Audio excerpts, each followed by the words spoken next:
Hey guys, Jeffries here, and welcome back to Football Manager The Basics. You might not be able to tell by my voice, but I'm kind of nervous about this episode actually, because we are in the playoff final against Chesterfield. We are the home team, so I don't know what that means. It just means we have the home dressing room, really. It should be the same number of fans on either side of the pitch. We have some injuries, and we have a lot of injuries. But that's misleading, because it said that Parkin was back from injury, but apparently he's not. So that's very misleading. Well, let's take out the unavailable players. So we've lost our goalkeeper, and we've lost our centre back, and we've lost our sub centre back. So I suppose the players we can replace them with, we'll put Martin in goal. So I assume he's the best player for that position. Whoops, completely clicked on the wrong thing. 2 stars he's got for sweeper keeper. Let's see what Santangelo's got for sweeper keeper. 2 stars also. Let's go Santangelo. Let's really throw in the mixer. What the hey. And then on the bench, well, Giverin is back, so we could put him on the bench.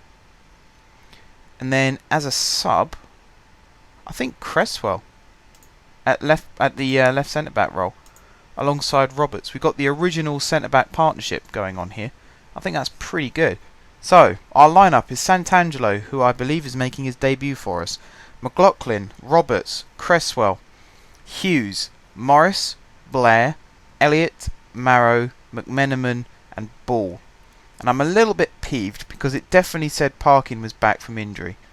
So I'm a little bit, what the hell kind of thing. Because 1 minute he's back and then the next minute he's injured again. So it's not very good. And then our bench. Let's move this down and move him up a bit better. So we've got a bench of Martin, Giverin, Jean-Francois, Mambo, Murdoch, Sarkovic and Ngessen. Let's do this. If we win, we win. If we lose, we lose. Ideally, we need a win, because our finances aren't looking particularly healthy right now. So to win and be promoted would be pretty good. Now, before we kick off, I just want to talk to you a little bit about this shape here. Now, this is the shape we used to have, and it worked quite well for a period of time. This formation can easily be stopped by what we've got here, in the shape of Jody Morris. Now, his job is to sit right on top of Gardner here. And every time Gardner moves, Morris will be on him like a bad smell. Also, because they've only got one striker in Richards, that means Cresswell and Roberts, both of them, don't need to mark Richards. So one of them will mark Richards, probably Roberts. And that means Cresswell can also come and close down Gardner, or help out the wing-backs mark the 2 wingers here. What we've got that they don't is a defence midfielder. And because they don't have a defence midfielder, there's this big gap here, which is perfect for Marrow. Playing as the trequartista, he has the ability to move around in the space and pick up the ball. And you can see he has got a lot of space that he can move into. And then with the 2 strikers, we're going to be keeping their their 2 centre backs busy. And then our 2 wingers are going to be keeping their full backs busy. So we should have a pretty decent formation to combat what they've got. We are going to set this up. So always tight marking, always close down, hard tackling. And we'll do the same for the cam. Always tight marking, always closing down, show onto weaker foot. That should help us out a little bit. Now we've got to G the team up. And if we look at our stats, our top scorers in this team are Hughes, who's actually at left back at the moment, but most of these goals were scored from left midfield, and McMenamin. McMenamin getting 12 goals in only 21 starts is a phenomenal return. Parkin is our top scorer with 22 goals for the season. So McMenamin is in a slightly different league to Parkin. But if you just look at where his goals come from, 3 assists as well is always good to see. Ball's had a pretty decent return, as has Blair. Not bad from Morris and Elliott, and average from Marrow. The only player outfielder funny enough, who hasn't scored is McLaughlin, which is a bit weird. And he started all 46 games for us, so we'll see that one. Right. I'm not going to choose this one. I'm going to focus on promotion and see if that inspires them. They all listened keenly, so that must be encouraging, surely. Let's see what happens, shall we? So straight away we cut to 4:47, and it's their throw-in, and I don't like it when it cuts in and they've got the ball, because unless we suddenly win it, go on a counter-attack and score, it tends to end in them having at least a shot. And I'm not so keen on that idea. Although McMenamin there, trying to win the ball back, sort of half winning it back and then giving it away again.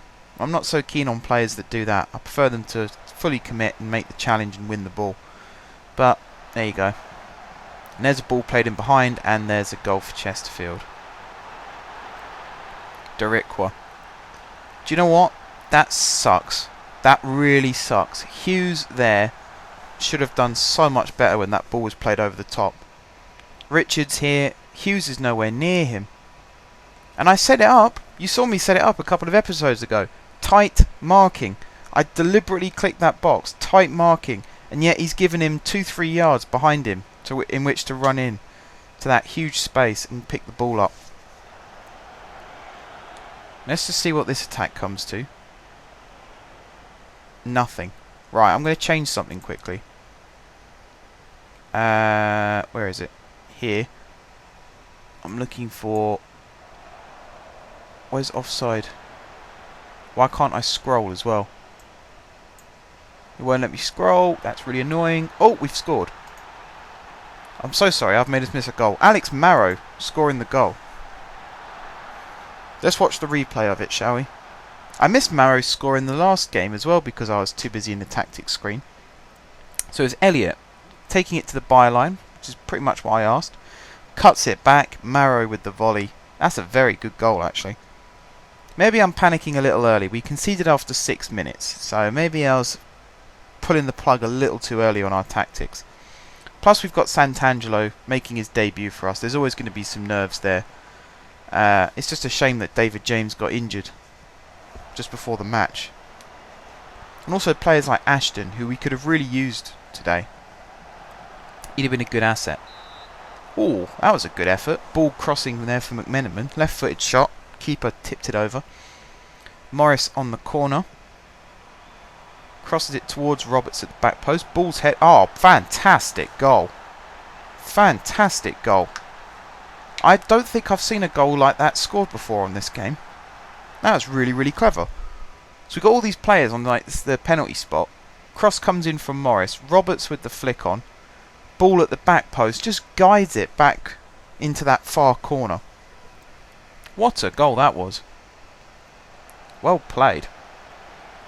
So yeah, we've turned the game round now actually. I was panicking too early. We've gone from being 1-0 down to 2-1 up. And although we're not dominating possession, shots-wise we're on top. So I've got to take that as a positive.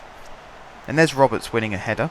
And there's McMenamin playing it round the corner. Although Marrow, I think, was starting a little too deep there to get onto that ball. Santangelo has picked up a slight knock, so we might have to monitor that. Especially when shots are coming in like that from Darikwa. I can't read that properly. Darikwa, I think that says. When shots are coming in from their wings anyway, we need to be a bit more vigilant. We've got Martin on the bench. I don't really want to waste a sub changing the keeper if we don't have to though. Alright, there's Ball making the run. Got Marrow in the space. Blair on this side. Cuts inside onto his stronger foot. Good cross. Well saved. We are definitely controlling this game now. 5 shots on target out of 7 shots in total. That's pretty good. There's McMenamin pulling it back to Morris. Cuts it into Blair. And that's another corner. And that's now 6 in 8 on target. Morris with this corner again. Is he going to do the same as before? He's gone back post again, and do you know what? Ball managed to win the header, and it had to be cleared off the line. And there's Roberts heading it out wide to Morris. And that's another corner. This is our 4th corner of the game, and we're only in the 43rd minute. Morris swings it in, headed out by Talbot. Morris lets that trickle out for a throw-in. This is actually very encouraging. And here's Morris again with the free kick. Delivers it to the back post. Ball heads. Lee saves. Marrow heads. And it's behind for another corner. Wow. And again, Morris, our set-piece man, delivers it. Into nobody this time, unfortunately. Blair picks up the loose ball. And then gave it away. And now finally Chesterfield have a chance to clear. And as we approach half-time, and as we reach half-time, we are 2-1 up and in control. What can I say to them now? Happy with your performance, keep it up. And look at the green again. Highly motivated team. Let's win promotion to League One. Let's do it. Come on, boys. Right, ball. On the ball. I hate saying that. Can he not change his name to like Bell or something like that, so I don't have to keep saying ball on the ball? Really annoying. Right, Morris lays it short to Roberts. Out to McLaughlin. Into McMenamin. McLaughlin to Elliott. Crosses it to Marrow. Beautiful. That's fantastic. Broke the offside trap sublimely well. And that's put us 2 goals up now. And we're starting to cross the line into League One. Look at this. Whips the ball in. I don't think Marrow could have been offside anyway, because it looked as though he was behind the ball at the time it was crossed. Of course, you cannot be offside if you're behind the ball. So yeah, we're looking good out there. We are looking good. Do I start contemplating substitutes now, or shall I just watch us dominate for that little bit longer as we score again via a Richie Humphreys own goal, which is a bit harsh on him because it's actually the keeper's fault, I'd say, rather than Humphreys. Again, good play from Morris. Really good, low, powerful cross. It looked as though ball got a touch on that. Not quite sure what Humphreys was doing there. Not quite sure. Yeah. Let's just say that we scored that goal. 4-1. We're in control. We're absolutely pummeling Chesterfield. Considering they beat us 2-0 last time we played them, and they took a very, very early lead in this game, I was not expecting this scoreline. And here we are on another corner, and again it's Morris who crosses it in, and now it's 5-1. And it's Humphreys again. Oh man, I feel so bad for him right now. That is really harsh. This is a great cross from Morris, and you can see there. Again, he just sticks his leg out and it comes off him and goes at the back of the net. That is really, really harsh. But I am going to enjoy that. Right, Giverin on for McLaughlin. Who else can I bring on? Murdoch, just for a laugh. We'll bring him on for Morris. And let's bring on Ngesson for Elliott. No. Do that again. Let's bring on Sarkovic for Marrow. There we go. So now we're 5-1 up. We've got just under 10 minutes left. We'll make our triple subs. Give some players who deserve a run around some pitch time. Impressive debut from Sant'Angelo. He's only had to make 4 saves. But, you know, it's what he's there for. He's back up to the keeper. McMenamin, how have you not scored that, son? That is an unbelievable miss. And now, of course, we've got Hughes on the set pieces, who, you know, he's a very, very good backup. He's my first choice backup. I mean, Jody Morris is good, don't get me wrong, but Hughes is fantastic when it comes to swinging in crosses like that. And, you know, we've seen how good Morris can be with his set pieces. He's set up, I think it's 3 or 4 goals in this game from his set pieces. So, you know, he can't be sniffed at. Alright, that should run through to our keeper, who's picked it up. I'm sure Chesterfield would want that to go down as a shot on target, but not on their Nelly. Our ratio of shots to shots on target has been pretty special in this game. We'll round it down to 10 shots and say that 9/10 of our shots have been on target. That's impressive. That is very impressive. Even 9 out of 11 is impressive. To no end. We have absolutely dominated Chesterfield, and we're still not done. Sarkovic here on the ball, plays in Blair, takes a touch, maybe should have shot first time. Sarkovic goes down, nothing given. I wouldn't really say that was a penalty. I think he just tripped. Now they get the counter-attack, Richards, but look, 2 players round him. Roberts with a fantastic challenge, and Giverin, who'd actually made the run upfield for the attack, also came back and picked up the loose ball. And there is ball. McMenamin with the foul. Not been impressive over the last couple of games. He's had to be subbed off in the 2 semi-final matches. To be honest, he is a good player, don't get me wrong. He will still be with us next season, hopefully, if all goes well financially. I just think Parkin is a better choice as that target man. And, you know, McMenamin was originally signed as cover when Parkin first got injured.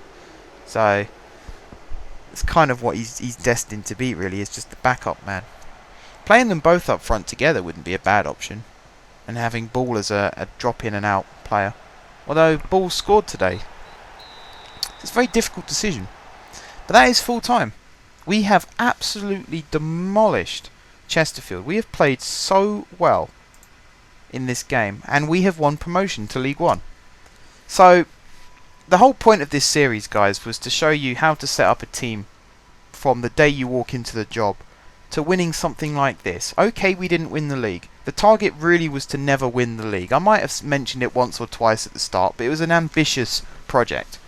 The real target was to win promotion and to prove that you can use basic tactics, you can use basic transfers. That was the real thing.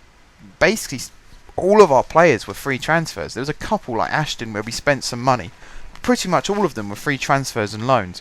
And yet we've managed to take Fleetwood into League One. So yeah, we've done really, really well. I'm really, really pleased with this team. And like I said a couple of episodes ago, this series will continue, because the next thing, of course, is to how to adapt to the league above. And that is a very, very key issue. And that's something that I think a lot of people fall foul of.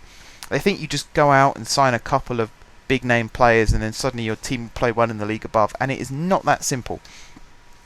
But I'm going to worry about that in the next episode, because let's finish on a high and remind ourselves that we have just won the playoff final. And until next time, guys, thank you very much for watching. If you haven't subscribed to my channel, be sure to click the subscribe button. If you have already subscribed to my channel, thank you guys for your continued support. And until next time, I will see you soon.